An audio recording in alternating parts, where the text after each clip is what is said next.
కూతురి వివాహాన్నే కాదు, ఆమె విడాకులను కూడా వేడుకగా నిర్వహించాడు ఓ తండ్రి. విడాకులకు కారణమేంటో తెలియదు కానీ భర్త నుండి విడాకులు పొందిన తన కూతురికి డోంట్ వరీ తల్లి, మేమున్నాం నీకు అండగా అంటూ ఎవరూ ఊహించని రీతిలో గ్రాండ్ వెల్కమ్ చెప్పాడు. ఇంతకీ ఈ ఘటన ఎక్కడ జరిగింది అంటే ఉత్తరప్రదేశ్లోని మీరట్లో చోటు చేసుకుంది.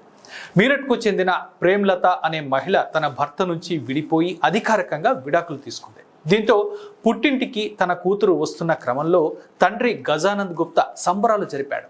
బ్యాండ్ మేళాలు, డాన్సుల మధ్య క్రాకర్స్ కాలుస్తూ చుట్టుపక్కల ఉన్న వారికి స్వీట్స్ పంచిపెట్టి తన ఆనందాన్ని పంచుకున్నాడు. పెళ్లి తరువాత తన కుమార్తె ఎన్నో కష్టాలు పడి నరకం అనుభవించిందని, నేటితో ఆమెకు స్వేచ్ఛ దొరికిందని, అందుకే గ్రాండ్ వెల్కమ్ చెబుతున్నానని గజానంద్ చెప్పుకొచ్చారు. విడాకులు అంటే జీవితం అక్కడితో ముగిసిపోయినట్లు కాదని, అదొక కొత్త ఆరంభమని ఈ సందర్భంగా సమాజానికి ఒక మెసేజ్ ఇచ్చారు.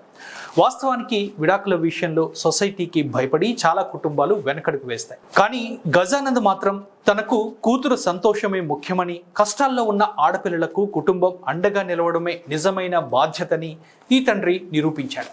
ఇక ఈ న్యూస్ కాస్త వైరల్ కావడంతో సూపర్ డాడీ అంటూ గజానంద్ పై నెటిజన్లు ప్రశంసల జల్లు కురిపిస్తున్నారు. ఇక ఈ అంశంలో మీ అభిప్రాయం ఏంటో కామెంట్ రూపంలో తెలియపరచండి.